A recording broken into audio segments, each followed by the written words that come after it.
Hey YouTube, what's going on? So this is probably going to be one of the most informal videos I've ever done because I'm going to be answering some of your frequently asked questions.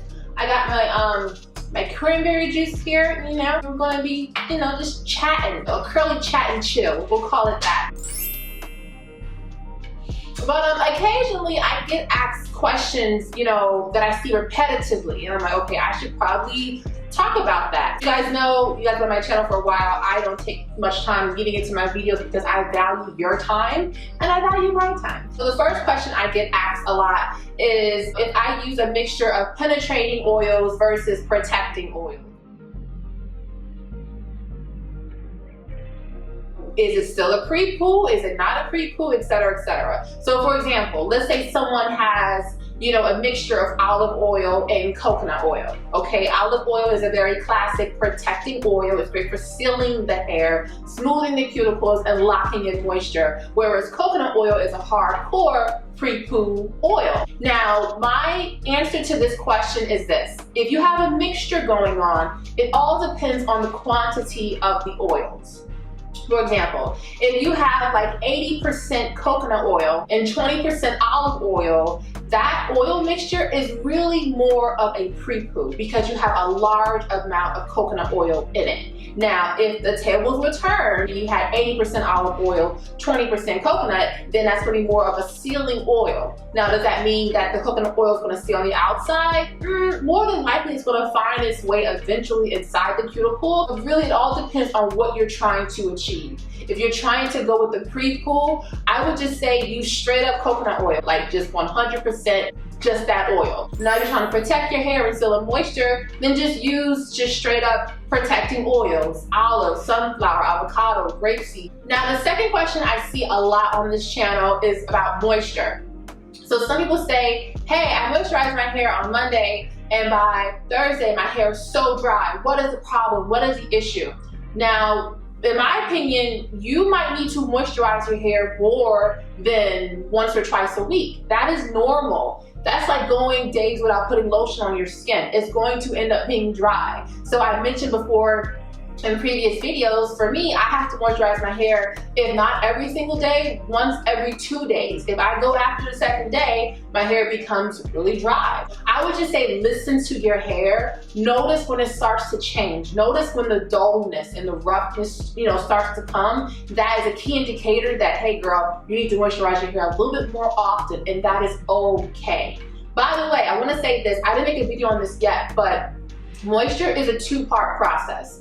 Moisturizing your hair can be a liquid or cream-based product, but you want to make sure you do the second step, which is the locking in the moisture retention. That is really what seals the deal here. If you don't have that last step, more than likely you're going to have some issues with dryness. And it's so good. I like the Simply cranberry cocktail. That's good. Okay, what's next?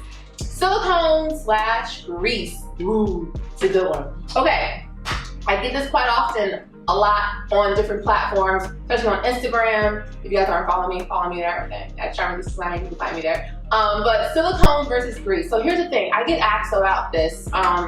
If you put silicone in your hair or hair grease in your hair, doesn't that block out the moisture? Doesn't that mean that no moisture can get into your hair? That's not true.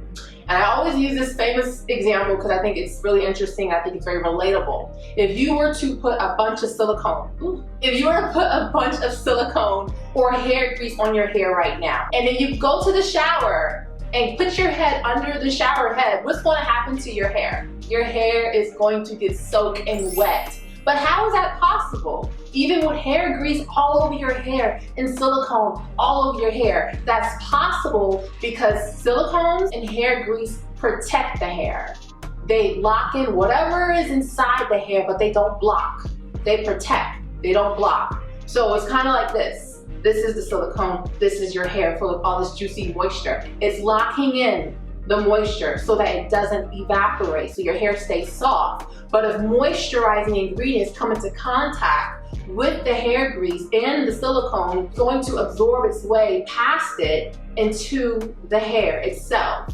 And if you don't believe me, then, you know, put a whole bunch of hair grease in your hair and go in the shower and see what happens. But seriously guys, silicones and hair grease are a great way to lock in moisture. Of course, this may not be for everyone, and that's okay. If not, you have a ton of choices of carrier oils to choose from. Yeah. I don't know what they call it a cocktail. It's just water and cranberries and sugar. I don't know. Okay, what's my last question again? Is there a difference between black hair care products and we'll say non-black hair care products, okay? Now, I wanna say yes, but then I low-key wanna say no. No, because I love Aussie Moist. Aussie Moist is not technically a black hair care product, but it is like a great conditioner, a great leave-in conditioner. The avocado, I think it's like avocado shave or something like that. I'll put the picture up. But I love that for my hair and it works great. On the flip side, there can be some differences now between black and non-black hair care products. Black hair care products will tend to cater a little bit more to our needs, meaning they'll have an increased amount of butters, an increased amount of fatty alcohols, an increased amount of oils to kind of give us the slip that we need. Honestly, it's kind of a hard question to answer. I'm just gonna say yes, and then I'm gonna say no at the same time. But ultimately, you guys do what works for you. If you have a hair care regimen full of non-black hair care products, that is okay. As long as it's working, that's all that matters, okay? All right, guys, hope you guys learned something new in this super short and formal videos. If you guys like stuff like this, let me know. We can do this, you know? But whatever you guys like, I'm here for it, so. I love you guys so much. Thank you guys for subscribing and staying in the loop for more curly chemistry content. I love it here. I hope you love it here too. And if you do love it here, be sure to like this video, make sure notifications are on, and subscribe. And be sure to check out the Curly Girls Guide to Hair Care Ingredients if you haven't done so already. I ran out of breath. I have the link below for you to check out. And if you're interested in starting a hair care line, I will have a link below for you as well to work with me one-on-one. And if you're interested in this amazing sweatshirt I have, my cousin Chloe, aka the owner of Dami X Chloe, created this amazing sweatshirt. I love it. So I'll have a link below for you to get this sweatshirt too and to check out her brand as well. All right? Okay guys, I love you so much. I'll see you guys soon. Bye.